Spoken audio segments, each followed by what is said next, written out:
Amin, you can go ahead if you're ready. Yeah, thank you, Julian. Thank you, Loic, for this amazing portrait of uprooting, and thank you for the initiative, and thank you, Julian, for organizing this event on one of the most unknown and decisive work of both Pierre Bourdieu and Abdelmalek Sayad, as Loic just mentioned. I think that uprooting not only offers the opportunity to revisit the grounds of Sayad's work on immigration and the state, as well as Bourdieu's work, of course, on domination in the different fields he analyzed. This book is at the foundation of 40 prolific years of fraternal and intellectual relationship, as Loic just mentioned, that shape a way of doing sociology that sought to dismantle the mechanisms perpetuating the privileges and injustice of our world, from colonialism to neoliberalism, from the making of uprooting, of course, to the making of other masterpieces such as The Weight of the World, in which Bourdieu and Sayad collaborate very closely, to Sayad's book, The Suffering of the Immigrant. In this presentation, I seek to contextualize the making and research of uprooting and to give some insights about the practices developed by this duo of Bourdieu and Sayad.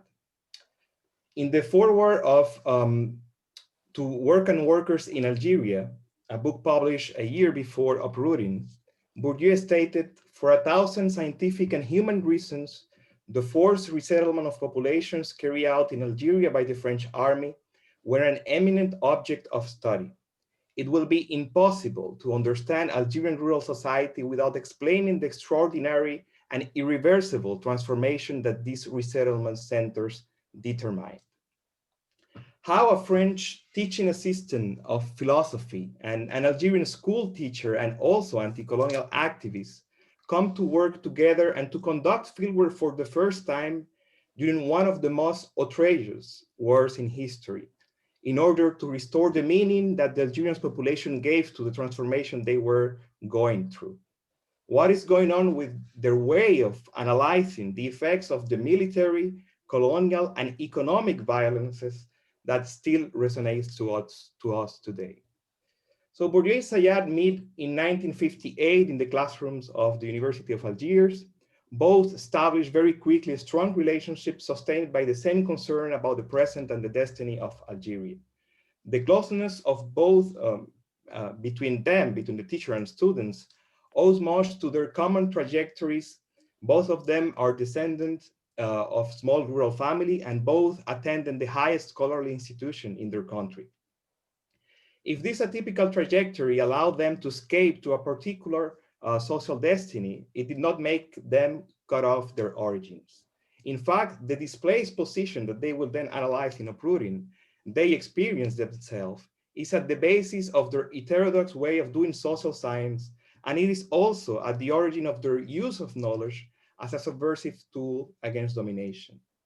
The need to feel useful in the political landscape of the war they experienced in Algeria and the collaboration they developed within it gave meaning to this project. When they meet in 1958, Bourdieu has just published Sociology de l'Algérie, published in English as The Algerians in 1961. This book, based on secondhand documentation, established a portrait of the Algerian traditional society and how the empire desegregated the fundamental structure of this world. And as Loic just mentioned, there is his concept of social vivisection to define colonial policies. Bourdieu addresses a critique against those intellectuals close to power who disregarded the colonial and therefore the political situation that generated the Algerian precarious situation.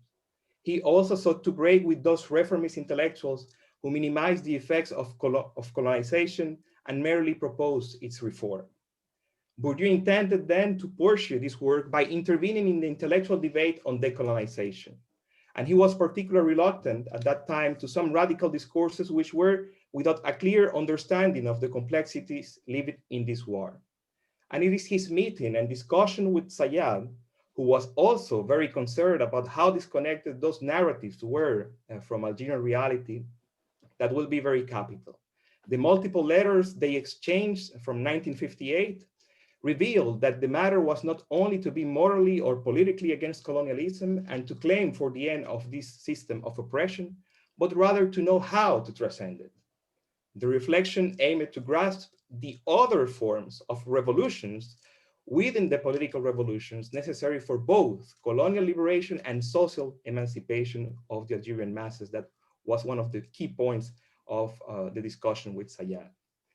So the goal of going into fieldwork was to grasp these ways of emancipating from the contradictions engendered by colonial policy, the war, and the eruption of capitalism. And uprooting was at the heart of this project. This study focuses on the effects, as Loic said, of displacements of almost 3 million of Algerians who were forced into camp established by the armies in 1956. This research was capital in grasping the symbolic violence that put the social ties of the Algerian masses in disarray, in understanding the mechanisms at play in the acceleration of the pauperization, and in giving a social sense to the suffering and the contradictions of the representations and behaviors. To accomplish this research, they called upon young Algerians and French students to join them. Some of them were anti-colonial activists with Sayad. They do not dismiss any tools, interviews, observations, the combination of ethnographical and statistical research, archival documentation that you could really see in the first chapter of this book, and the use also of photography. Bourdieu and Sayad will constantly exchange their intimate knowledge of Algeria, and an outsider view, their scientific tools with political concern to analyze a society in total transformation. There are 5 aspects that characterize the fieldwork that grounded uprooting. First, Bourdieu and Sayad's ethnographical work constituted a genre of counterpower to scientific imperialism. On the one side, their comprehensive account on the traditional economy is decisive to understand the Algerian peasants' behaviors according to their logics, their norms, their values, and to break with the ethnocentric framework and stereotypes that used to essentialize the irrationality of their actions and to legitimize their situation of misery. This work shows not only how peasants' practices of immediate consumption adjust to the logics of solidarity of the pre-capitalist economy, but also how rational they were in a context where colonized were totally dispossessed. On the other side, we cannot understand how this work breaks with the dichotomies between modern and primitive standpoints that prevail at that time, without considering that another fieldwork, as Loic mentioned, was conducted simultaneously. Even if there is no mention in uprooting, we should have in mind that Bourdieu is also observing the economic and social dispossession of the peasant condition in his native village of Béarn. Bourdieu and Sayad will not only ask, and we could see that in the different letters they exchange, ask their parents the same questions and put together different aspects of their finding in both rural societies. When Sayad's life was at risk due to his anti-colonial activities, he will also come to Béarn to pursue these observations. So by thinking the experiences of a peasantry in a crisis of reproduction in both of their native villages in France and in Algeria, Bourdieu and Sayad were able to break with the colonial ethnology and structural anthropology distance gaze. This approach will eventually have an impact in understanding imperial logics in both the colonies and the metropole, as Loic, Julian, Georges, and Frank Poupeau's works have already shown. Second, this book outlines some reflections on the logics of colonialism, and mainly this is the first chapter of this book. While most of Bourdieu's work on Algeria focuses on the effects of colonial domination and capitalism, Uprooting offers a historical analysis aiming at dismantling colonialism as a system, from the first laws of expropriation of lands to the forced resettlement of practice during the war. This longue durée approach adopted in this book and the readings Bourdieu did at that time, particularly Fanon's book, A Day in Colonialism, is determinant in analyzing resettlement of population beyond the military purpose of the war and to understand it as a political means of total upheaval, control, and precarization of the colonized life. This work will be decisive in both Bourdieu and Sayad analysis of the mechanisms of integration and dispossession as the 2 phases of the same state domination. Third, Uprooting provides with a luminous perspective on the effects of colonialism and capitalism. The multi-sited ethnography conducted by Bourdieu and Sayad on different rural areas, crossed to other research carried out at the same time from 1959 to 1962 and even 63 on the relation to work in urban areas, the adaptation to new housing, the consumer practice, and the domestic economy, unveils how the depeasantization does not only lies on the brutal abandonment of agricultural activities due to the war or the resettlement policies. Uprooting shows how the depeasantization reflects the rejection to the tradition and peasant condition in favor of a capitalist ethos. Thus, this study gives insights on the process that accelerated the pauperization of the Algerian masses. While colonization provided the legal and political framework for dispossession, capitalism extended this process of social disintegration through, for instance, the individuation of property and the means of production, which disrupted the collective values and bonds on which the traditional economy was structured. These perspectives on the effects of domination will anticipate, in my sense, Bourdieu's analysis on the neoliberal state, as well as Sayad's work on the subproletariat conditions of post-colonial immigrants. Fourth, the observation on how people were experiencing the contradiction of seeing a way of life disappearing, while they did not have the means to adapt to a new one, was also decisive in grasping the social conditions necessary to transcend this situation. Bourdieu and Sayad's fieldwork give an informed understanding of the relationship between the conditions of existence and the possible aspirations of the Algerian masses. Bourdieu and Sayad come to think, as Loic also mentioned, the relationship of social structure and mental structures by comparing the social trajectory of peasants coming from Kabyle resettlement centers and Sayad's hometown of Ahbala with a long emigration history to France, familiarized to schooling and the monetary economy, to the difficulties of those peasants from regions with little contact to the monetary economy, who were with no qualification, unemployed, or in with precarious employment. This work on the dispositions and resources necessary for individuals to cope with the situation they faced in the economic field was capital also to other analyses that Bourdieu and Sayad carry out on the conditions for revolutionary consciousness. Finally, Uprooting analyzes two major historical moments that offer an important heuristic value.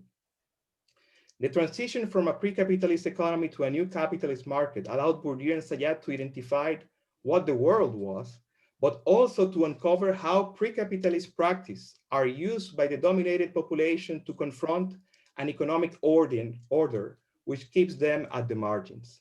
For instance, chapter 7 gives a precise account on the strategies of survival developed by people as a social defense to overcome the challenges of their daily life. Also, the observation carried out from a colonial situation to a post-colonial society provided Bourdieu and Sayad with elements of reflections on the repercussions of domination that would transcend colonial liberation. As Bourdieu and Sayad stated in their last chapter, the colonial system survives as long as the contradiction it has left behind are not effectively overcome, an overcoming which would presuppose that they be apprehended and confronted as such. So this work by Bourdieu and Sayad is, in my sense, a manifest invitation to sociology as a means of knowledge and resistance against the multiple modes of domination. So I just want to thank Polity Press, Paul Silverstein, Susan Emmanuel, Nabil Boudra, Loic, and all the people who make this translation and edition possible. And of course, Julian and the Department of Sociology for celebrating this book today. Thank you. Our next speaker is Silvia Pasquetti. Thanks, Julian. I'm going to share some slides, not many, only a few. Let's see.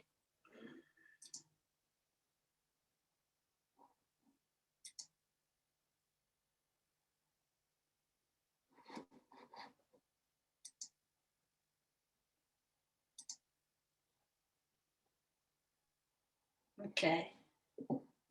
Can you see the slides well? Yeah, okay. As both Loic and Amin have said, Uprooting gives us a vivid understanding of the deep and long-term impact of displacement. It gives us an understanding of displacement as a historical and long-term process, not only an acute event. It's a process that destroys social life and that imposes on displaced people new spaces and new institutions and economies of control. So in this presentation, I'll try to make a case of the importance of Bourdieu and Sayyad's work in colonial Algeria, as well as the work by Sayyad on post-colonial migration in France for the comparative sociology of displacement. I will make a case that their work helps us connect the study of forced displacement to broader histories and structures of domination, and helps us problematize the proximity that refugee studies has to more established and I would say more tamed conversations about migration and the integration of refugees, as well as challenge what Loic was saying before, the Foucauldian approaches to governmentality of displaced people. In trying to make this case, I will draw on a conversation with my own ethnographic fieldwork on another displaced population, the Palestinians. And I will present some snapshots of my ethnography of control, emotions, and politics among displaced Palestinians in a West Bank camp and in the segregated districts of an Israeli city. Through this dialogue between Uprooting and my own attempts to make sense of the lives of a contemporary populations still dealing with structures of displacement control and domination, I will try to highlight two arenas that in which we can think with Bourdieu in comparative terms, the spaces of displacement and relations of displacement. Let me start with spaces of displacement. As Loic and Amin have told us, Bourdieu and Sayyad in Uprooting examine a specific social spatial formation of displacement, the camp. The camp is clearly produced by colonial violence. Uprooting helps us understand the massive adjustments and misadjustments that camp inhabitants had to negotiate individually and collectively. First, because their way of life has been destroyed, and second, because they are forced in day-to-day life to negotiate their lives with the military rulers managing the camp and policing the camp. Thus, reading Uprooting makes me ask, how does this book help us study refugee camps today in the 21st century, at a time when refugee camps are increasingly becoming permanent devices for the control of displaced people? Think about the Palestinian case, but also the Somali case, the Sahrawi case, the case of the Rohingya in and around Bangladesh. And how does it help us study refugee camps at a time when military and humanitarian agencies interact in such deep ways in shaping camp lives, both socially, economically, culturally, and politically? More closer to home, for me, for the places where I have done fieldwork and I have spent many years of my life, it makes me think of how Bilal, the man who is portrayed in this photo, a Palestinian man in his 50s, who has spent 8 years in an Israeli military prison and who lives in a West Bank camp, once told me, the camp, Silvia, the camp is not a natural space and the camp's problems are within us. And then, this was 6 months in my fieldwork in the camp, he probed my knowledge of the camp. He made almost an autoethnography. He said, Who are we? What do we feel? What do we think? What are our problems? What are our priorities? What are our personalities or way of thinking? Our feelings, our behaviors? Are we depressed? Are we financially struggling? How is the camp atmosphere? How does it impact our personality? And then he ended with the questions, can the problems of the camp be solved among camp residents? Would the camp problem stay as long as the camp stays? It's a very reflective take on the dilemma of living in a space for displaced and dealing with very powerful agency of control, whether they are humanitarian agencies or military agencies. The camp problems can be recognized and discussed and tackled to a certain point by the camp inhabitants, but they cannot be solved by the camp inhabitants until the camp remains the camp, with those contradictions that Loic was talking about, those proto-urbanization and anti-urbanization that being temporarily and spatially and politically suspended between displacement and city, between war and city, as Michel Ager says in the ethnography piece on an anthropology, on urban anthropology of camps. Palestinians in this refugee camp come from 36 rural villages which were destroyed in 1948. Some of them comes from depopulated cities. Within this broader history of displacement and dispossession, they have historically negotiated their lives under and with, I would say, a triadic configuration of control, including the UN with a humanitarian agency, the Israeli army, and more recently, a very contradictory institution called the Palestinian Authority. Uprooting helps me in my book to make sense of how, like other camp Palestinians, Bilal has been forced to adjust and respond to both protracted displacement and a complex triadic configuration of control. Bourdieu's work on colonial Algeria, and if we put together, as Loic was saying, both uprooting and work and workers, helps us also develop a sociology of displacement in comparative perspective. That means beyond the camp, looking at how displaced people might also be living in other areas, especially in cities. And this is important because nowadays the protracted encampment of displaced populations coexist with a trajectory towards a decampment in many societies of the global south. Think about the Syrian refugees in Lebanon and Turkey. They are dispersed among urban dwellers. So the percentage of urban refugees is higher nowadays worldwide than camp refugees. This is a bit difficult in a few minutes, but I think the comparative approach can be even more effective if we work together with Bourdieu and those who have studied the legal bifurcation of the colonial state, such as Mahmoud Mamdani in his groundbreaking book, Citizens and Subject.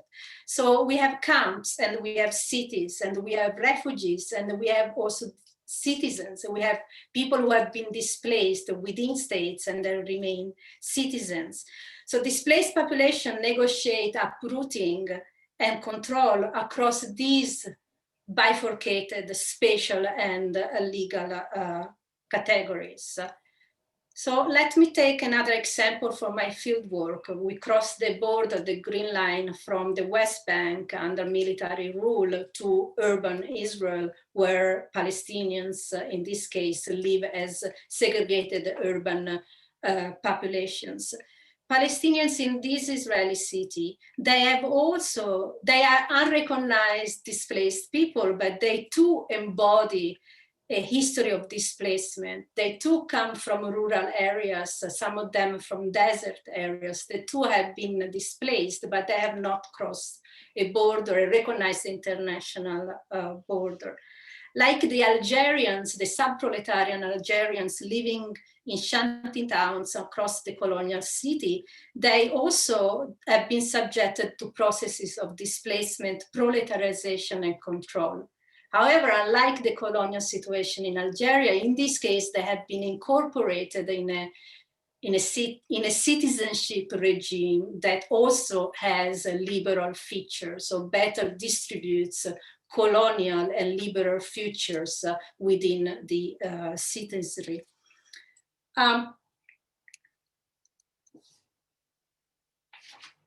So I think that if we bring together Bourdieu and Mamdani in a conversation about the colonial state, we can effectively trace the historical, legal, spatial bifurcation of displacement across the camp city divide and across the refugee citizen divide in different contexts, from the colonial urban militarism in the Middle East to the post-colonial migration state in the Mediterranean region and North Africa. Let me now move on to the second arena that I think Uprooting can contribute to a sociology of displacement, which is a focus on relationships.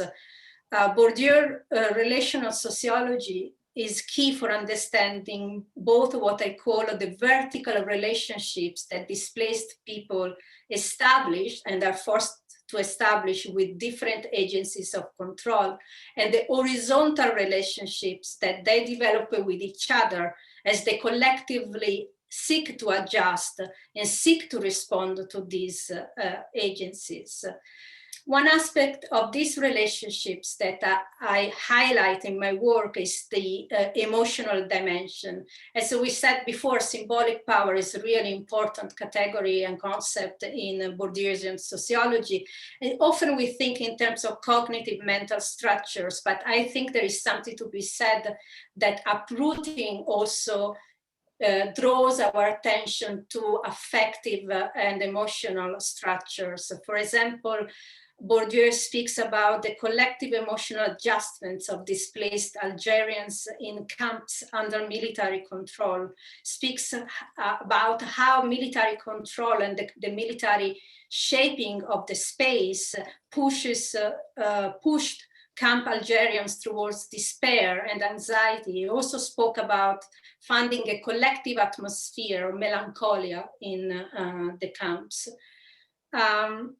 In my work, I pay attention to this emotional relationship with this emotional climate that Bourdieu speaks about, because I think that they remain key aspects in how people negotiate the control imposed on them and how they might be able eventually to contest that control and to engage in different practices of political contestation.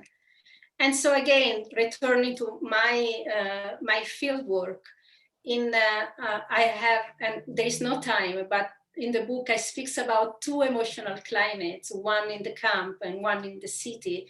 And in the camp, there is an emotional climate of defensive togetherness, where people are invest in social cohesion and have a sense of defiance against the outside forces, especially the military army. And in the city, I find an emotional climate of distrust and fear, distrust among neighbors, among fellow Palestinians, and this is tied to the fear that they have of what I call the urban security and police state. So in a way, to conclude, I think that Bourdieu, Sociology of Displacement, helps us understanding the historical emergence, but also the political implications of the different emotional climates that we might find in spaces of displacement with all their internal contradictions. And it helps us through his relational sociology to tie this emotional climate in these different spaces to the agencies of control at work in these spaces. And so it helps us to think in relational terms, both within the spaces, among the people living there, forced to live there, and vertically towards those managing them, whether there are humanitarian agencies or security or policing agencies. And to really conclude here, I hope that with these presentations, I have made a plausible argument for the role of Bourdieu's work in colonial Algeria, and especially the book Uprooting, for helping us connect refugees and displacement with broader historical processes of domination and control at different scales, from the urban to the state to the global. Put differently, making a case for Bourdieu's sociology of displacement is very much, and here I conclude, in dialogue with work being done by other members of this roundtable on both Bourdieu's sociology of colonialism and Bourdieu's urban sociology. Thank you. Thank you, Silvia. Next is George Steinmetz, please. Okay, you can hear me? Yes, okay, good. Well, thank you, Julian, for organizing this, and Loic, and all the other participants, and everyone for attending on the occasion of the publication of this work, which I've really loved since I started reading Bourdieu many years ago when I got to know Loic. And in my ongoing work, I've discovered or determined that about half of the French, British, and Belgian sociology fields between late 1930s and the mid-60s or the end of colonialism participated in research in colonies. This is really suppressed in the historiography of the fields in these countries, but this is, I think, important to put it in this context, and I'll try to do that briefly before taking up the charge that Loic gave me, which is to try and connect this to the discussions of post-colonial theory. But Bourdieu really was one of literally dozens of French sociologists working in overseas colonies at this time. And in fact, he was one of the last, if we don't count New Caledonia, which Loic can tell us more about, but in kind of the formal recognized empire. And these sociologists carried out research in each of sociology's emerging subfields: the sociology of religion, work, migration, war, and Bourdieu was not the only one working on the colonial warfare at the time, urban sociology, economic sociology, the list goes on.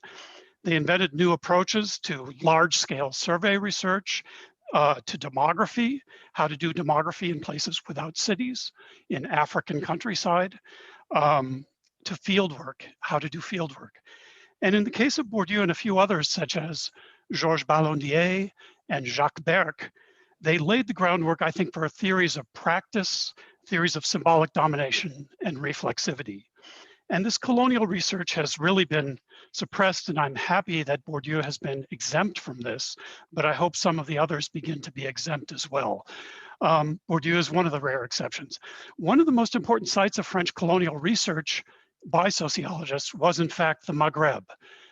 Morocco, Tunisia, and Algeria all had intense amounts of Durkheimian sociology that permeated even the regimes in Morocco, and to some extent in Algeria and Tunisia as well. A key distinction, though, between the sociologists that worked in the colonies after 45 and those who'd worked in the interwar period is that the majority of these sociologists took their distance from colonialism. They were anti-colonial, or at least critical of colonialism, and they were often strong defenders of scientific autonomy. And Bourdieu was one of those as well.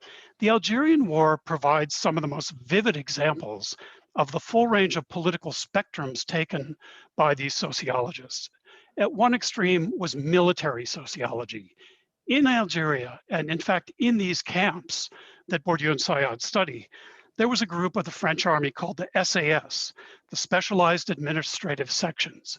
And many of these men were in fact trained in what was called Muslim sociology.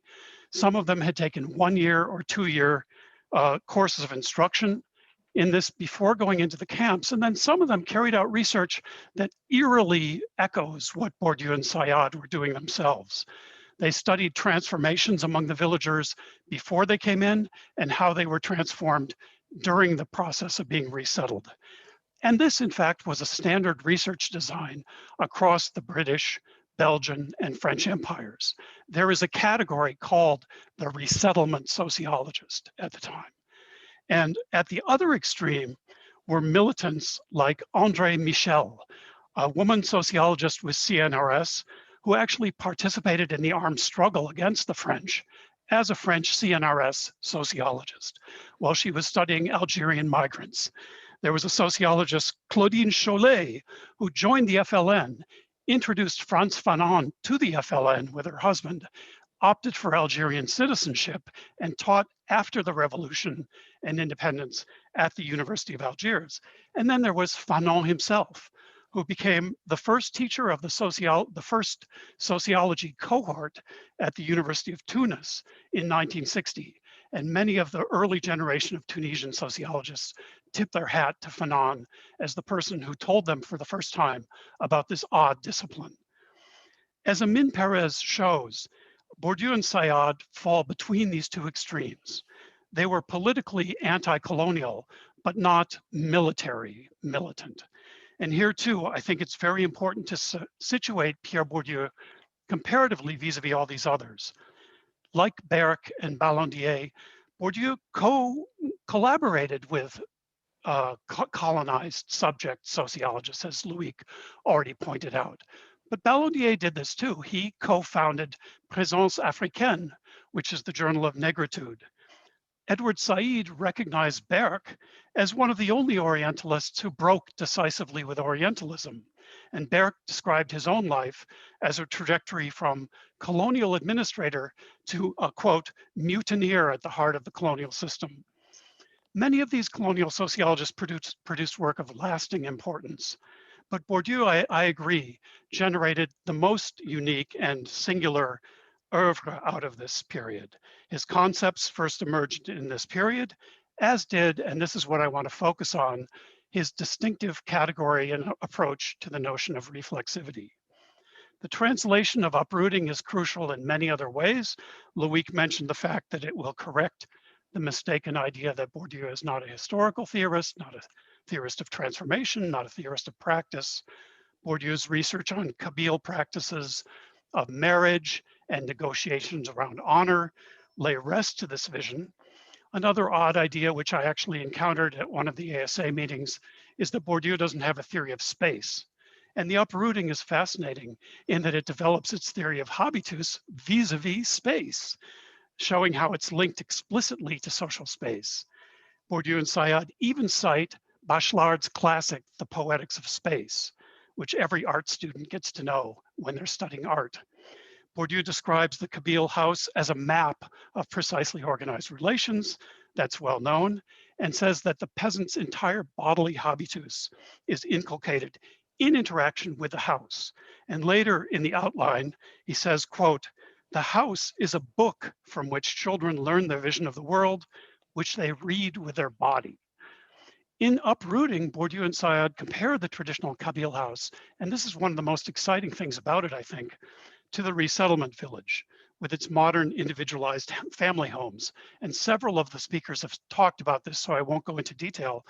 But I think it's important to note that Bourdieu both analyzes what the colonizers hoped to accomplish with this, which was to complete their century-long project of deculturating the Algerians and transforming them into a new culture. And they did this by breaking up solidarities and generating, they hoped, a kind of heightened individualism. Bourdieu and Saïd wrote that the extended family was to be broken up and the extended kinship replaced with a new kind of household that was like the nuclear family home in America. And I would really like to be able to share my screen just to show you a couple of pictures, if I could, if you can give me permission to show this maybe, of what these things looked like. They were being asked to build their own homes, if you can see this now. Can you see this? And this is Algerians building their own homes by their own inhabitants. They were building cities that sometimes literally looked like a Foucauldian panopticon. This is the Vauban style camp. They were building houses that looked like houses in a French suburb. To go back to the theme that Amin talks about and Loic talked about of the resonance between Béarn and Algeria. And perhaps most interesting for those who deny that Bourdieu had a theory of practice already, these maps like this one show the paths that Algerians took around the camps in violation of the central castrum, the Roman central street that they compared to a Roman city, in order precisely to avoid the panoptical eye of the state. So if the analysis had stopped there, this would really contradict readings of Bourdieu in the ways that we've described, but it also shows that he was an interesting analyst of the revolt. Bourdieu and Sayad try to compare different regions in Algeria in this book. This is one of the methodological aspects of it that's sometimes overlooked. And they argue that the revolt was more intense in regions that still were culturally more intact, and that in these regions, resistance fed resistance. By passively resisting French authorities in the camp as well, and maintaining contact with the National Liberation Army, the group inside of the camps, they write, quote, reinforces the self-esteem of each individual, allowing him to experience resettlement as a temporary ordeal. So this is another place where Bourdieu is dealing with the question of the phenomenology of time or temporality on the part of the Algerians, the key topic of work and workers in Algeria. The Algerians show that in some cases, camp inhabitants manipulate these top-down strategies that the colonizers are trying to impose on them. So what about Bourdieu then as a post-colonial theorist? I don't think this is a far-fetched question, although it's obviously deliberately anachronistic because the term didn't exist at the time. But I would want to include some of the other people I mentioned at the beginning, Ballondier and Berck, as well as Abelmalek, Fanon, Sayad, Memi, many other members of this Francophone cohort as well, whom post-colonial theory has not always acknowledged. Some of the themes of post-colonial theory that Bourdieu addresses here are pretty clear. One thing that's in the sociology of Algeria that's not in this book is that he suggests that we also need to analyze the colonizer as well as the colonized. Now, the colonizer is present in these camps clearly, but it's not centrally thematized. And contemporary African historians say to me, why work on the colonizer? Everyone works on the colonizer. The fact is, no sociologist did a sociology of the colonial colonizer at this time. It was considered to be off limits, uninteresting, but Bourdieu at least acknowledged that it would be important in the earlier book. And the colonizer plays an important not a shadow presence, but kind of the deus ex machina organizing presence of the entire phenomenon that we're looking at here.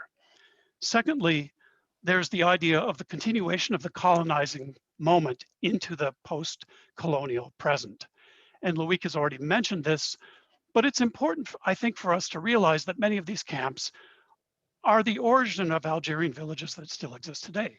It's as if in Germany, you were living in what had been a concentration camp in the Nazi period in some respects. I mean, that's a bit polemical, but this is the post-colonial situation that's been given to Algerians.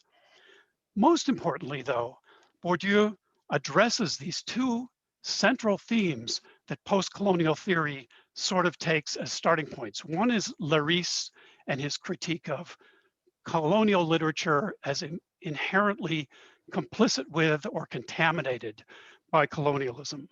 And Bourdieu develops a very unique theory of reflexivity, partly, I think, in response to Laris's challenge.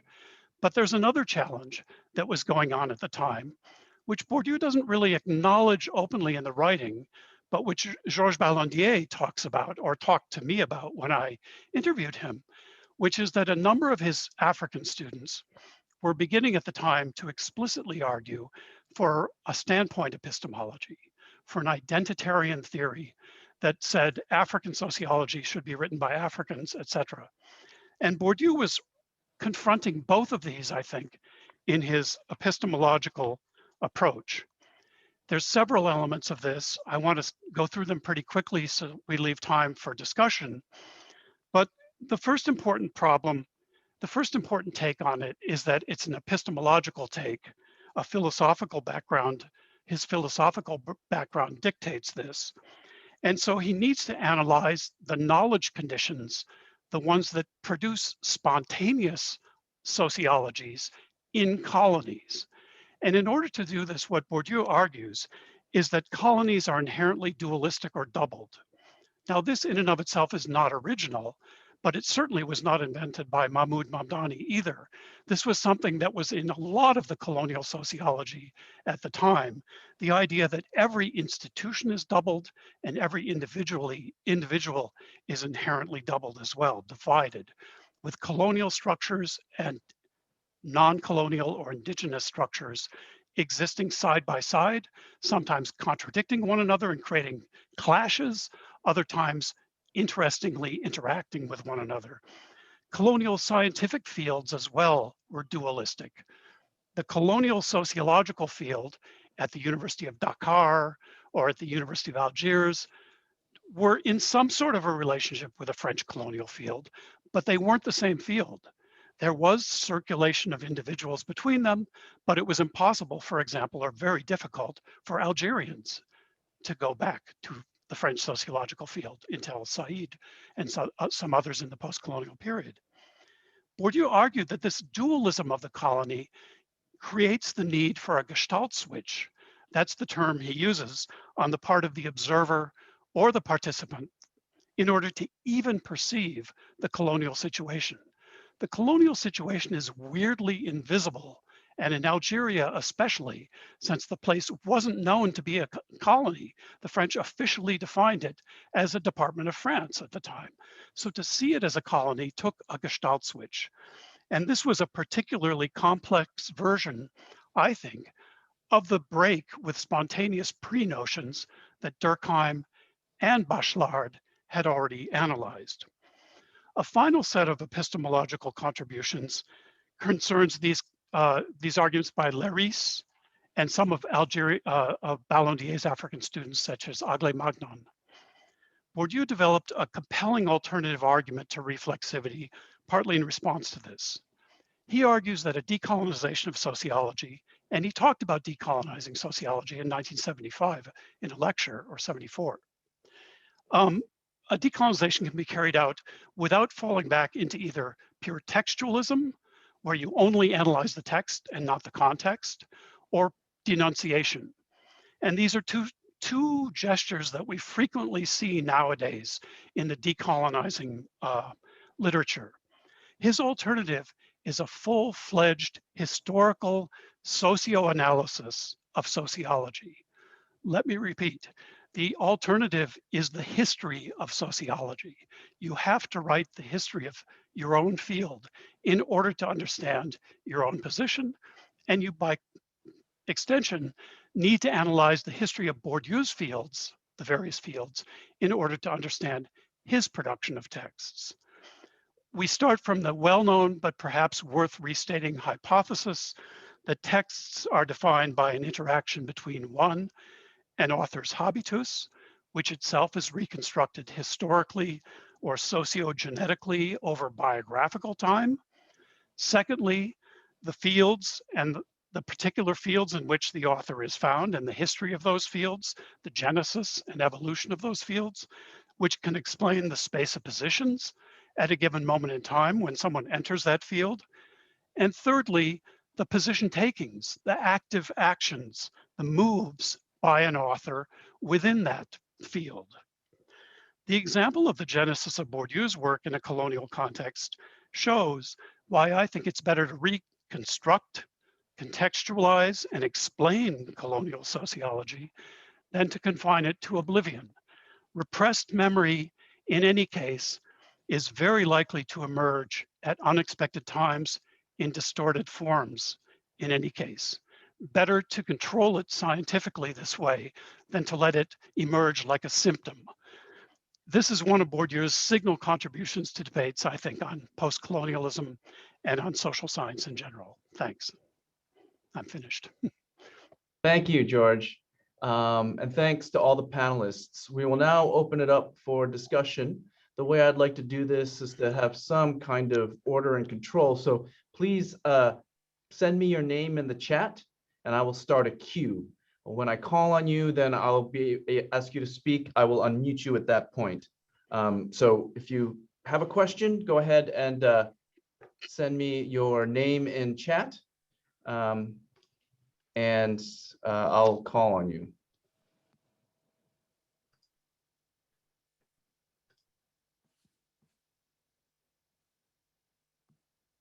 While we wait for people to get their thoughts together, if Silvia, Amin, George, or Loic want to say anything about each other's remarks, maybe we could start out that way. Just let me know if you'd like to do that while we wait for questions. I don't have any yet.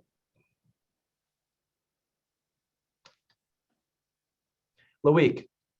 I just want to say to the other participants to the round table, wow, I think you've each illuminated different aspects of Bourdieu's work, and you have, obviously I don't need, you don't need to argue a lot to convince me that this is a pivotal book, but I think you have shown the different sides and the different directions in which one can take this particular study. And it shows that sometimes under a title that seems to be very narrow and an object that seems to be very limited, the quote, the crisis of the Algerian, Algerian agriculture, like, who would think that you have so much material to rethink the role of sociology in understanding colonialism.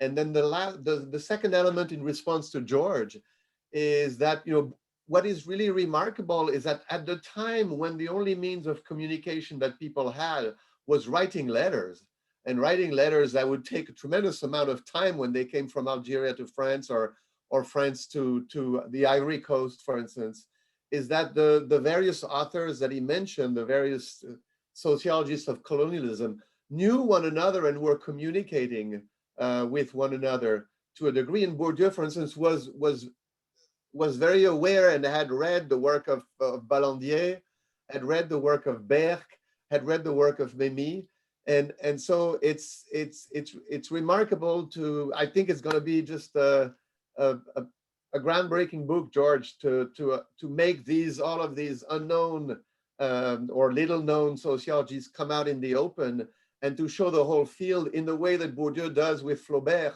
by showing how Flaubert was situated in a space of authors that have been forgotten, and led to the understanding that Flaubert is this genius. Instead of that, we see Flaubert, in the sense, synthesizing the possibilities of a field. And I think with the background that that your book is providing, I think we're going to be able to see how Bourdieu both is original and at the same time is synthesizing the possibilities of a field of colonial sociology. Great, thank you. So we have a few questions here. I would like to call on Robert Vargas, please, first. Yes, great. Thanks, Loic, so much for the work you put in to get this translated. In listening to the description of the text, which I can't wait to read it, I already ordered it online. I hear inklings of Ibn Khaldun's work and thinking, and so my question is: does Bourdieu engage at all with Khaldun? And if not, what's your sense of whether French sociology at the time is aware? Is there even a French translation of the Mukaddima? Because I'm just curious how those different strands of intellectual thought may mix with one another in ways that are explicit or informal.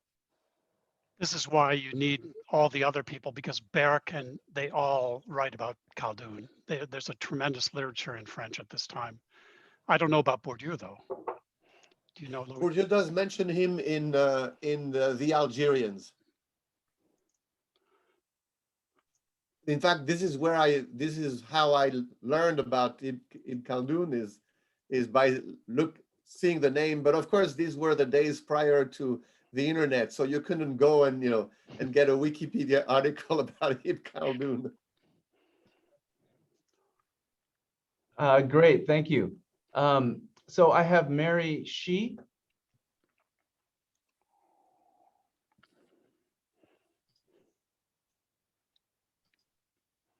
I'll ask you to unmute, and you should be able to unmute yourself then. There you go. Thank you. I didn't realize I could mute myself and then not unmute myself again. Thank you so much. Thank you everyone in the panel for this really, really stimulating talk. I had a kind of a follow-up question for George, although I'd love to also hear the other panelists' thoughts. I'm curious to hear your thoughts on the suppression of colonial sociology within Bourdieu's own work.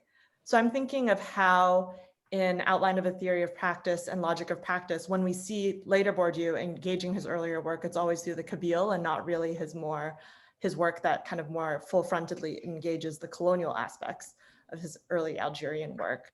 So I was just kind of curious to hear your reactions about that and hear your kind of thoughts on how Bourdieu is also engaging or not engaging the full kind of breadth of his earlier empirical engagements. And I'd love to hear it from your socio-analytical perspective, as well as, for all the other Bourdieusian scholars on the panel, how you guys make sense of that. Well, the one thing, I don't think it's true that he never returned to his colonial work. I know Annie Stoller said that in her book on colonial aphasia or whatever it's called, but it's absolutely wrong. I mean, 1975, he explicitly, in that lecture in Le Mal de Voir, that volume, talks about the need to decolonize sociology and the need to do a history of the École d'Alger, which is the school that invented Muslim sociology. And he returns to it over and over again. And Silverstein and Goodman's book makes this claim too. But it's actually, I think he's using the Algerian work for completely different purposes. So they misrecognize that in Outline, Logical Practice, and this other work, he's using it to do something else. It's not that he's ignoring the colonial. Of course, he knew where he'd gotten. He didn't forget that he. I mean, it's. I don't know. I don't think you're making that claim, though. I'm not sure exactly what your question is. But it's true, as I argued, and then Franz Poupeau argued. He never theorized the colonial state after he wrote about the state, and he kind of weirdly didn't talk about it in the lectures on the state. But that's about the only place I can find where, and that's kind of like professional. I don't know, what do they call it? Professional deformation on the part of a state theorist, that you would want him to do that, But let's see what the other people say about this. Or maybe you could clarify your question too. Yeah, if I could clarify real quickly. I was thinking more of how Bourdieu would talk about Algerians in this kind of more, like primitive sense, like the Kabyle house, and this kind of like, instead of talking about kind of colonial disruptions, presenting the Kabyle as kind of a unchanging, untouched space where he, was able to derive some of his social theory instead of, thinking through again the colonial disruption. But it's all of those other pieces of writing that you cited. That's really helpful. I'm looking forward to looking into that as well. Yeah, the English language translation of that Mal de Voir piece doesn't even include the subtitle, which is for a decolonization of sociology. It's called For a Sociology of Sociologists. So it's also like in translation, things get lost, but see what other people have to say. Silvia, you had your hand up. Did you want to remark on that? I just wanted maybe to offer a couple of points coming from a student of a non-Western society, being myself a Western scholar and deciding to go with Bourdieu to study this context of warlike and colonial control. It has been a very difficult journey, I think, because in terms of depending on the audiences, and there is something to be said about the sociology of intellectuals. And I have presented my work in the West, I presented my work in the US, Europe, I see differences. I presented my work mainly in venues where Palestinian scholars were having their own conversations, and they were doubting that Bourdieu could bring something on the table, and they were rediscovering the paradigm of settler colonialism for studying their own society. So it is a productive conversation to be having. So thanks for the question. I also think there is a bit of a problem sometimes in what we define as a Southern take or a post-colonial approach. And I have, as I struggle, and I still struggle to find my voice. I find that the epistemological approach a bit more fruitful than the identity-based approach. So in a way, then I say, okay, I give the benefit of the doubt to Pierre Bourdieu, because I find that what he's telling me about the macrostructure of colonialism and the micro relationships between people is really, really important. So, like, for example, if I were to ask a question to George, I would actually ask, have there ever been conversations between Edward Said and Pierre Bourdieu in any venues across whatever conference of these two giants? Have ever talked to each other, maybe indirectly? I don't know, because I write in the introduction of the book, this is a traveling theory. So I use Edward Said to bring Bourdieu in Palestine, Israel, but then I know that Edward Said had written critical words on Pierre Bourdieu and the lack of colonialism or theory of colonialism in Bourdieu. I disagree, but I'm a little person. I mean, in front of Edward Said, I feel like, have they ever talked to each other? Because at the end, you know, they're contemporary scholars. Okay, so. Do any of the panelists want to speak on that? Yes, Bourdieu and Said knew each other well. They were friends, and actually, in the movie Sociology is a Martial Art, the opening scene where we see Bourdieu speaking by video with a conference in the United States, the person who introduces him and is the first person that we see aside from Bourdieu is Said, who's introducing Bourdieu to the Modern Language Association meetings in Chicago, and Bourdieu speaking from Paris. So we even have, you know, a video evidence of a connection between them. Thanks. I mean, to rephrase Mary's issue, the way I see Said's critique of Bourdieu is Bourdieu's gestures in the logic of practice, where his whole theoretical apparatus is about some kind of abstracted Kabyle village, completely abstracted from the colonial situation. And so there's no mention, Said's critique is, of colonialism in Bourdieu's theorization. And you know, the explanation would be that Bourdieu is doing a very sort of high level of theory, which requires abstraction, but it's precisely that abstracting move that I think Said is critiquing. And it may or may not be fair, but I think, Mary, if that seems to be the kind of comment you're making, it's not a question of whether or not Bourdieu knew colonialism existed. It's the theoretical moves he makes in those later works where he you know, portrays the Kabyle as this completely, you know, abstracted society, which without any imposition of colonialism or violence. And so I think that's Said's critique as I read it. So there's a bunch more other comments and questions here. So I have Chua Hong. I want to thanks to all the panelists for really interesting discussion. My question is sort of about the like the situation, that colonial situation that Bourdieu kind of encountered was really this kind of anti colonial national liberation revolution, and this is of course a long, like a sort of a topic of long-term interest in sociology, or social science in general, like the kind of agrarian you know, revolution, displacement caused by both capitalist sort of enroll, I guess, encroachment and state penetration. I wonder, you know, and this is of course a topic that's been worked on by Sammy Huntington, Benton Moore, Scott Boy and Trevor Page and stuff, and people like that. So I just wonder, like, whether Bourdieu in the books, I haven't really read this book, have touched upon, you know, the kind of like whether his analysis of this uprooting has somehow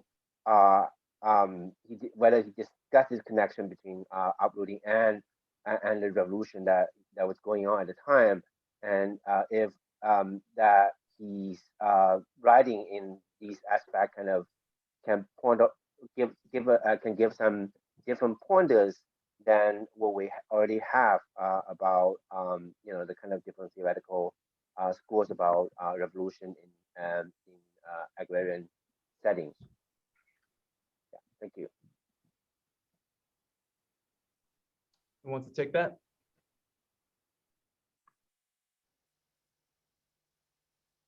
I don't think the difference would necessarily be agrarian versus non-agrarian, but the difference, what he does in Work and Workers, is to analyze the phenomenology of time on the part of unemployed, semi-employed, and fully employed or well-employed workers. And for the most part, the degradation of employment was going on, hitting the agrarian workers who were migrating to the cities, but it's not that they're agrarian or urban per se.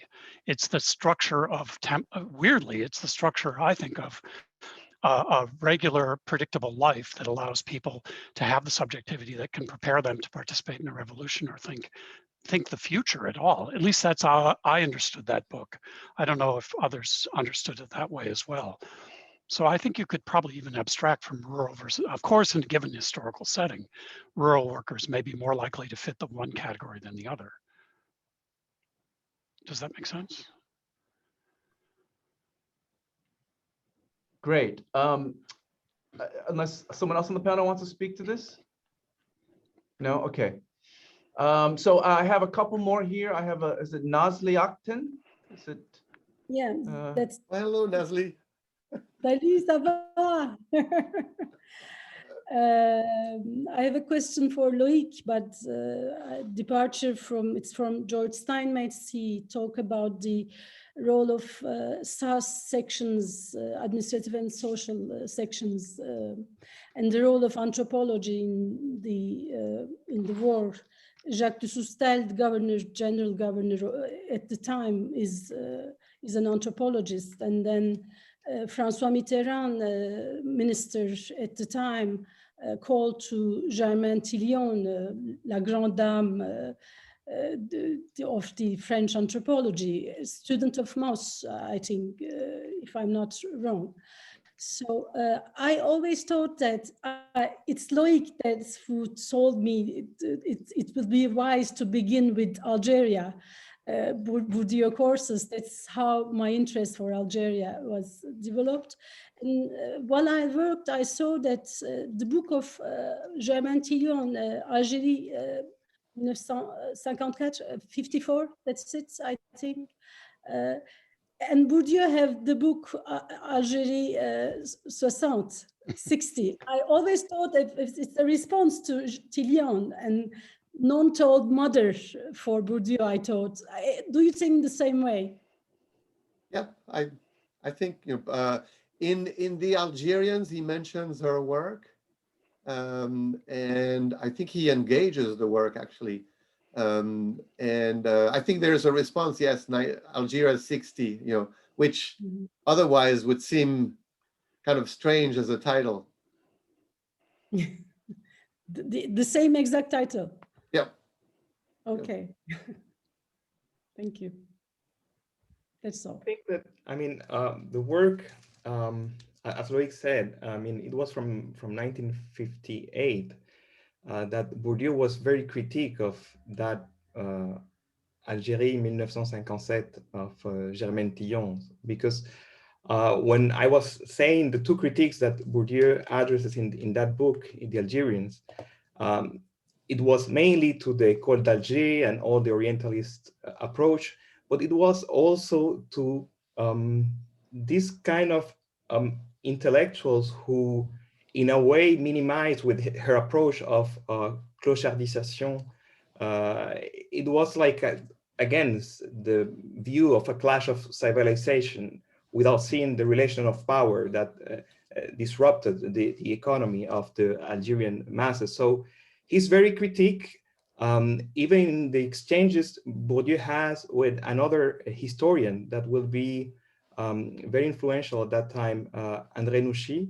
André Nouchy tells him, go slowly the next time with her, because she's not on the other side. But I mean, what Bourdieu respond to that letter is that, I mean, I don't know how to say in English, il l'a cherché. I mean, she wrote that and is responsible in history to minimize in this specific context that situation. So, but it was in a way, I mean, he didn't want to disregard that critique. In the other sense, I mean, of course, she has done incredible ethnographical work in the Ores zone in Algeria. Politically, she engaged in that last years that the French Empire wanted to save the honor a little bit, trying to ameliorate the conditions and the inequalities between the Algerians and the Europeans, with the Plan de Constantine that she engaged to, and also with the Centres Sociaux that she built. And there was a big friend of Bourdieu. It was Mouloud Feraoun, the Algerian writer who was killed by the OAS, who was also very close to Germaine Tillon. So it was mainly that critique of trying to, to critique her point of view of disregarding the relations of power in Algerian society. I think that was the main point. Thank you. Great. We have a couple more in the queue. So I'd like to call on Brandon next. Hi. Sorry, I got here late. I had another thing, but I wanted to ask about the photographs that Bourdieu took while he was in Algeria, like among the Berbers. And there's been discussion in the literature about like the relationship between those images and the ways that he's thinking about habitus. And there's kind of been this increasing push towards thinking about habitus as like a conceptual schema to like a more like embodied, like, you know, unconscious, subconscious capacity, like modality. And so I'm kind of interested in like what role the images might be playing in that, like why is it that like he, like, do you buy that argument? If so, like, why did he have to go to like Algeria in order to do that? Couldn't he have done that anywhere? It's like, maybe it's just the disconnect of being in like a different culture. Is also, I was thinking also of the work when he returns to his hometown and does like the Bachelor Ball book towards the end of his life. So maybe caught up in some other reflexivity stuff. And like thinking about, well, yeah, if we think about like habitus as an embodied thing, like does this fall into, or have the danger of falling into tropes of kind of like a sensuous, like corporeal orient as opposed to like an intellectual, like rational Europe or something. And maybe this gets to some of what Julian was talking about abstraction, and maybe some of what Mary was talking about the attention, the degree of attention to the colonial context. So like any thoughts, I hope that made sense. Any thoughts in those areas would be, I would appreciate it. Thank you. Thanks. Anyone want to tackle that first? I think there's a direct link here between the Algerian and the Béarn work. So the Bachelor's Ball is published in 2002 at the end of Bourdieu's life, but it actually brings together texts that were written and one of which was initially published in 1963.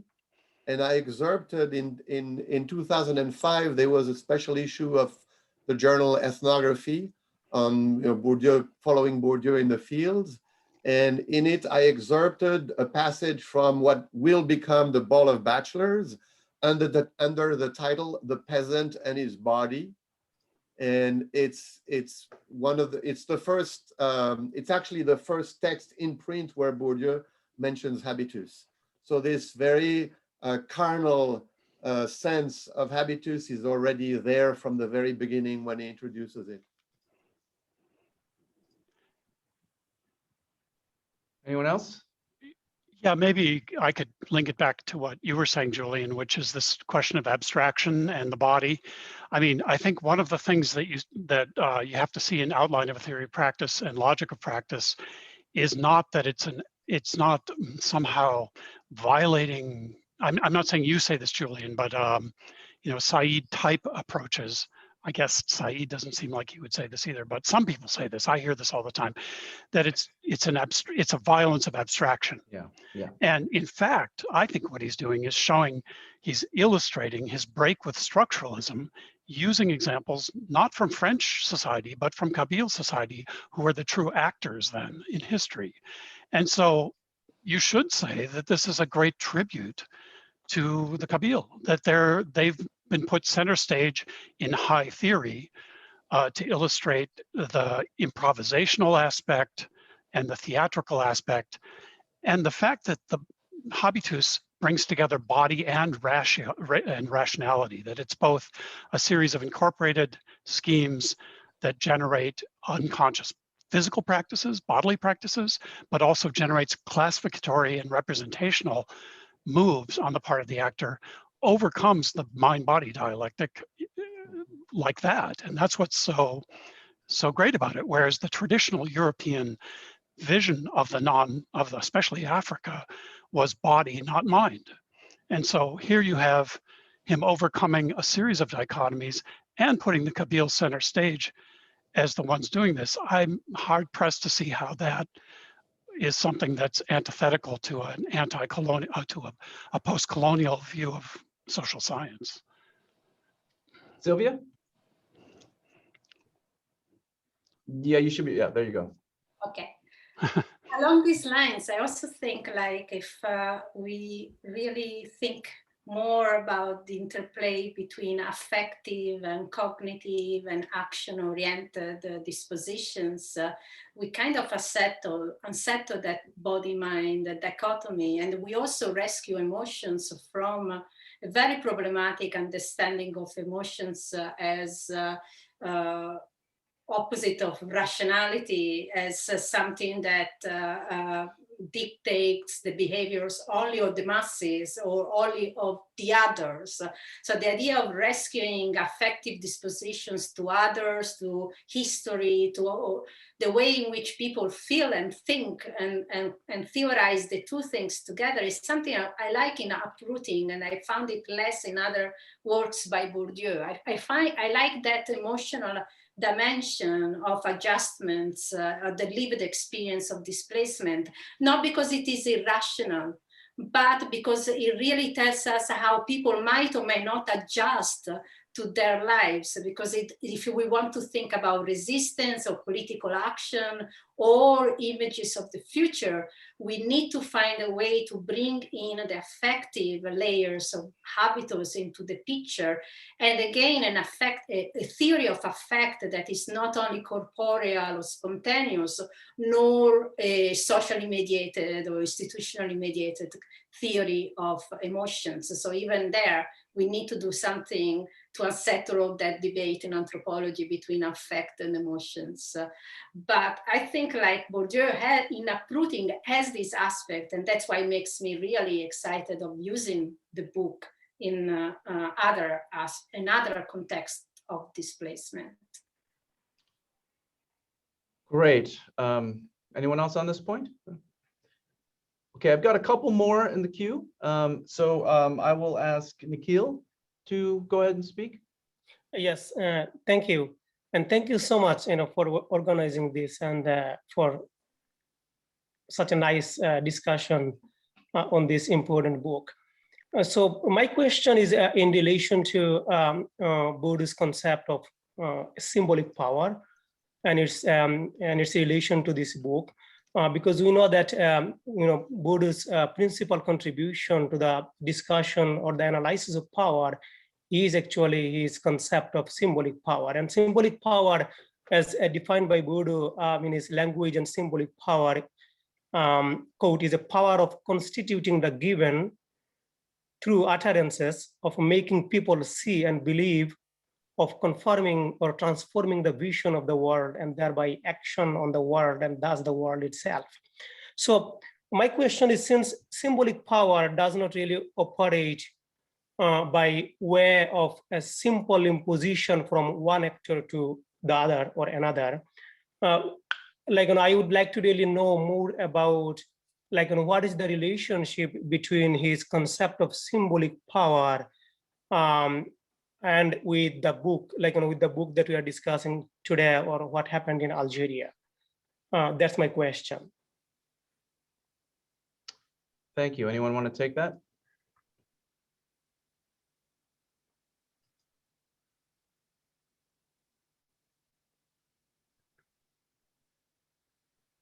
So I think we see, I will direct you to the chapter on the camp, and particularly the chapter where Bourdieu discusses the disjuncture between the physical structure of the camp and the cognitive categories that people have in their head. So the camp dwellers come to the camp with categories of perception that are created by life in the rural village community. And so they come with categories that, in a sense, mirror the divisions of physical space in the village. As they come into the camp, they are confronted with a physical space that is organized completely differently. And we see the disjuncture between their mental structures and the physical structures of the camp. And here we see a clash, in a sense, we see a clash of two symbolic powers.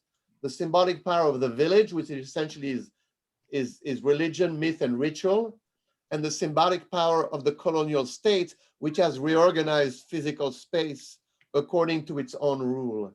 And so in the way in which the Kabyle, the Algerians readjust, and for instance, in the camp, instead of walking, as I think George mentioned, instead of walking according to the plan laid out by the colonial power, they take different paths inside of the camp.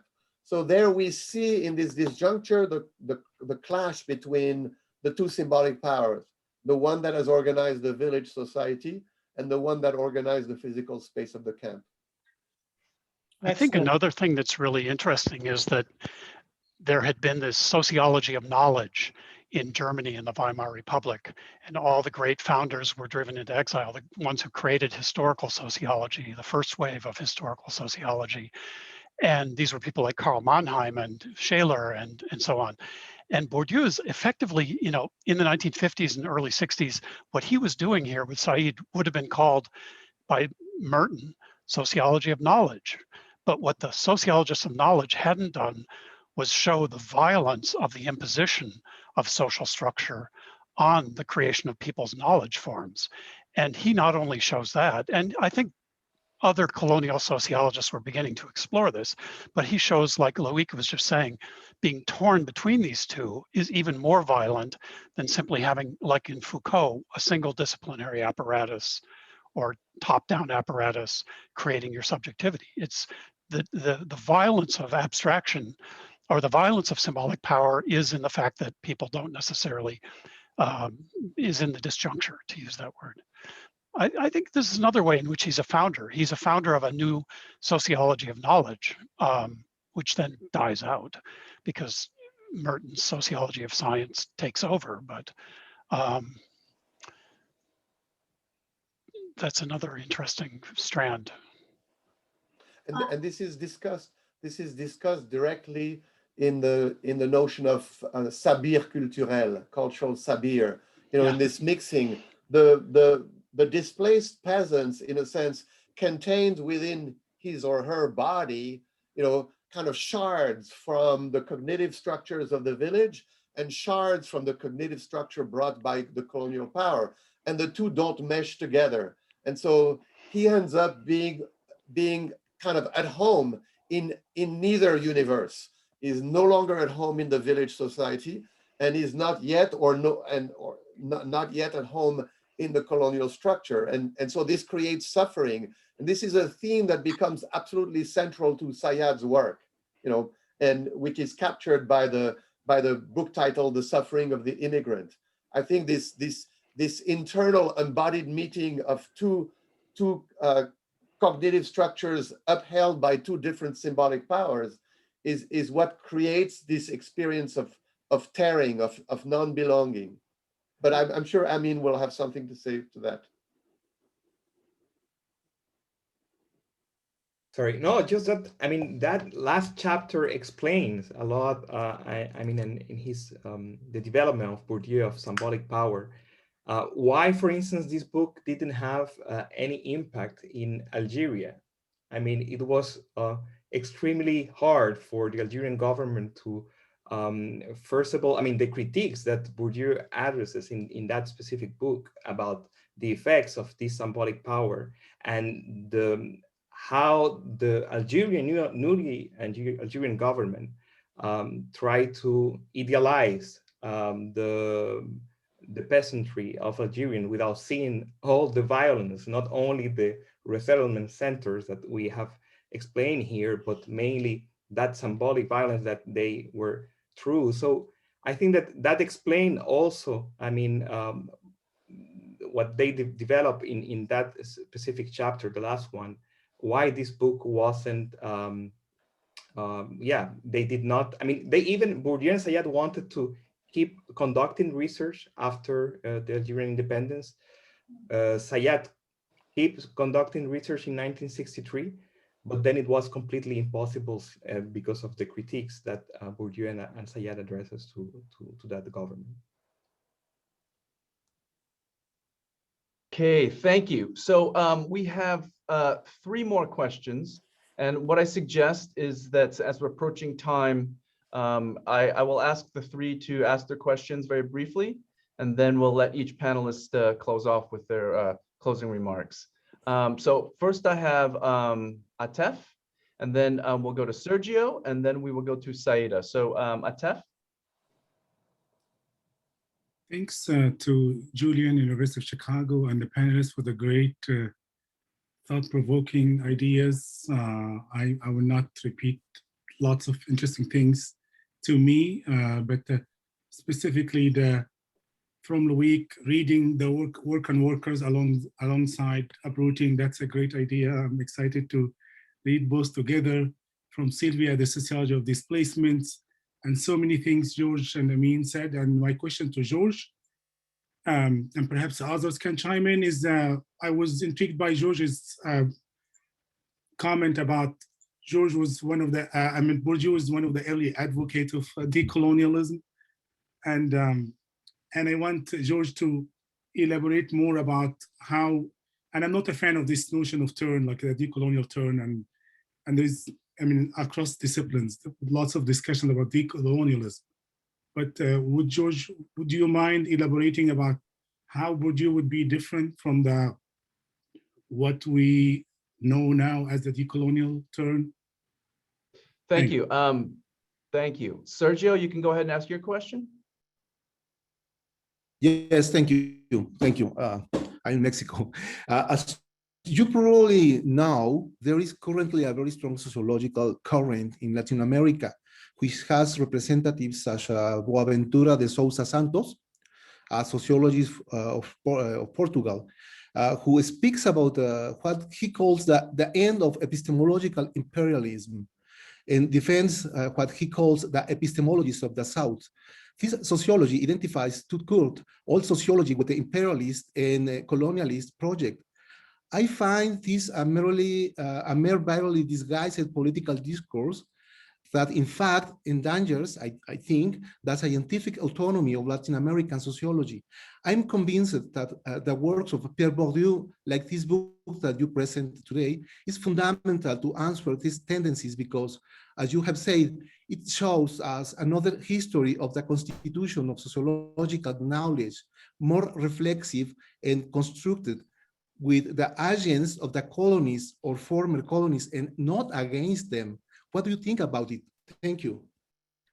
Thank you. And one more last one from Saida, please. Yes, hi. Thank you for the discussion in the panel. My question is very much maybe a pragmatic question from a young scholar of colonialism.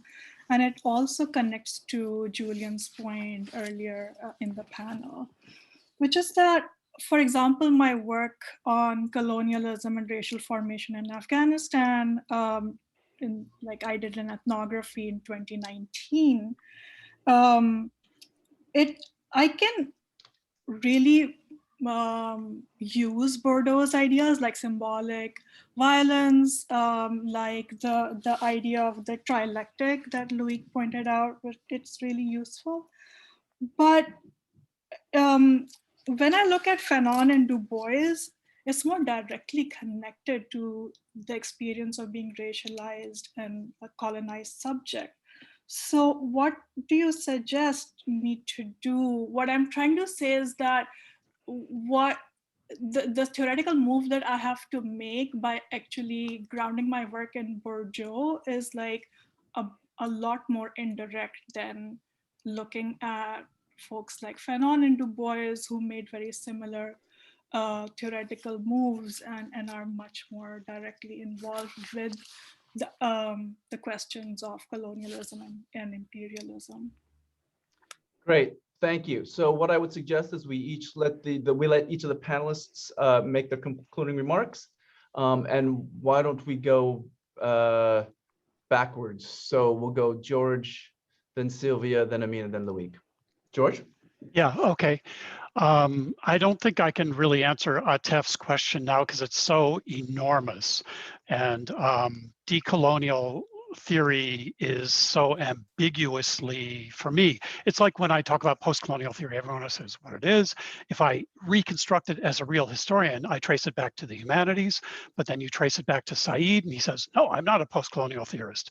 So it takes both acts of sort of scientific imperialism, if you want to say, to define something as post-colonial theory.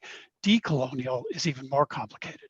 But my main argument would be that that theory came out of the understanding, first and foremost, of Latin American societies. And I think one of the things about post-colonialism that people often forget is it came out of Indian, South Asian scholars analyzing literature. And so those are really different starting points, but I think one of them is they both have a humanities orientation at the beginning. And I think, that would be my starting point. On scientific imperialism from Sergio, I would say this is a really important and I think a good concept.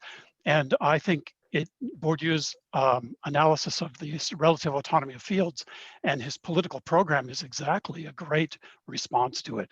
If you look at the way that, in the 1970s, Michel Pollack, one of Bourdieu's co-workers, wrote about scientific imperialism of the Americans in France in the post-war period.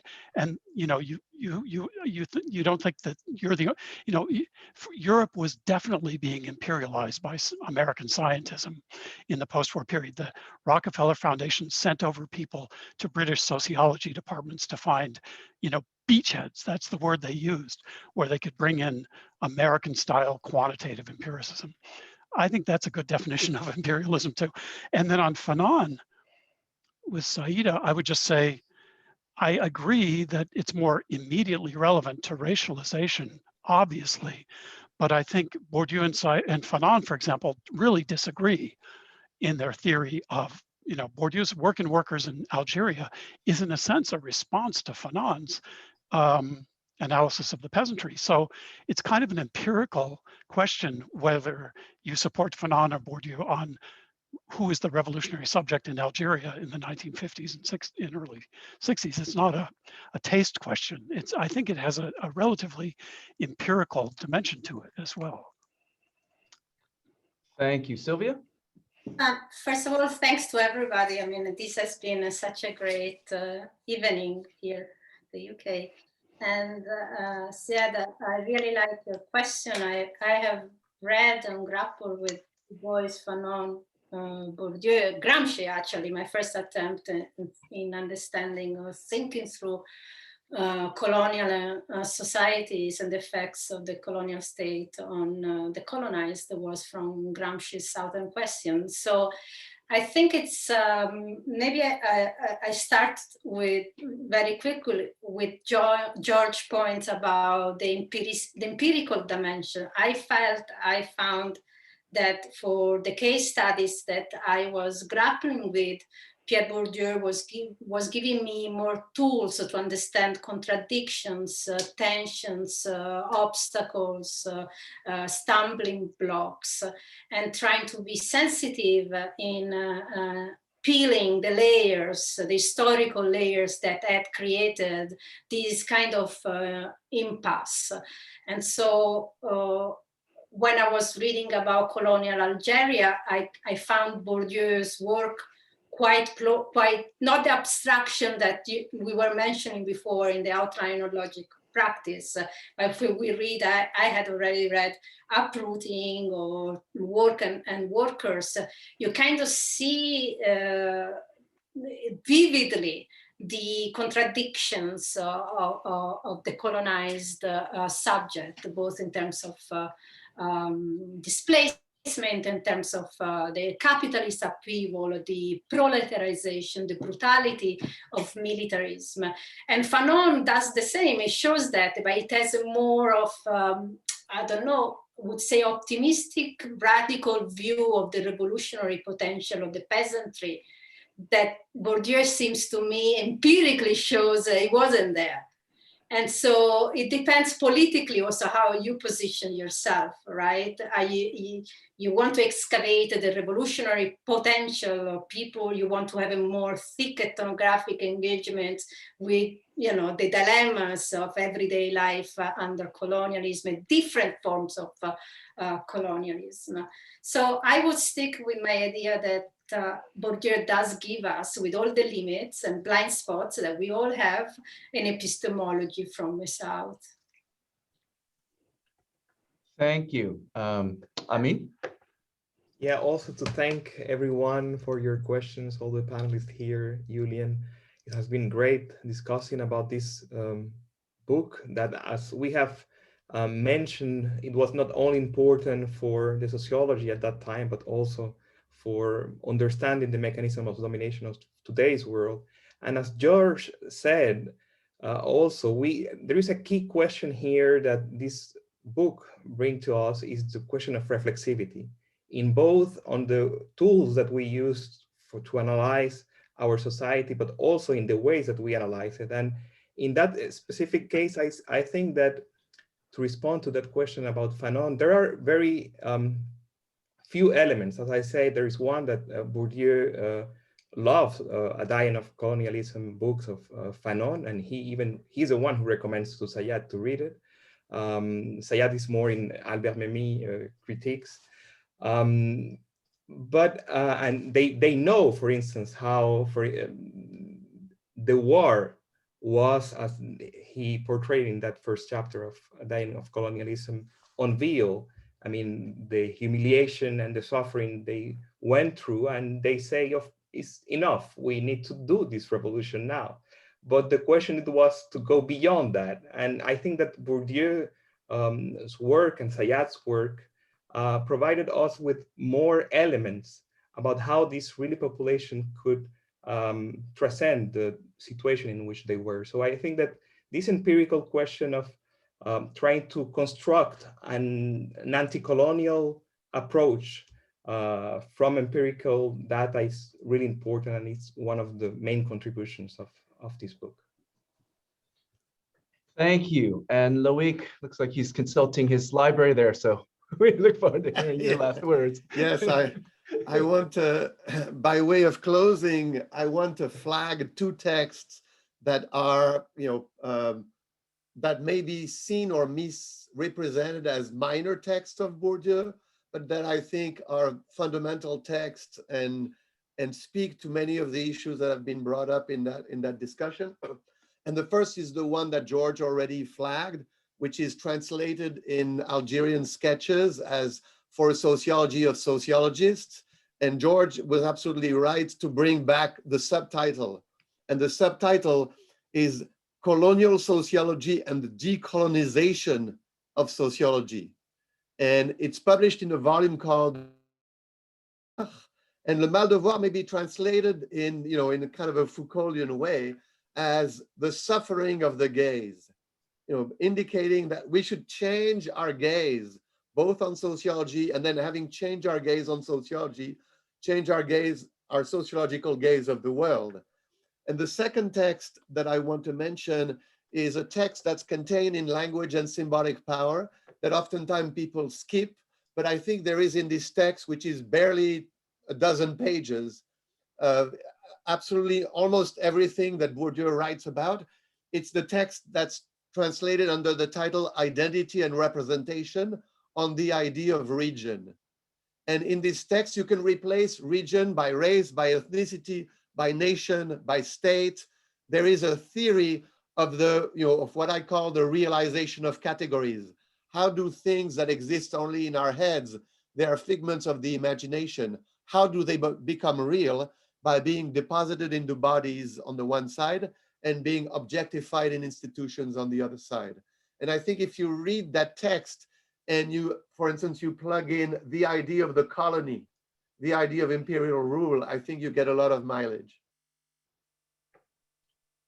Okay, great. Well, thanks to our panelists, and thanks to all of you for joining us. Please go out and read this book. It's a wonderful book, and Loic has a nice preface there. And please read and enjoy and learn. Thank you, everyone. Thank you.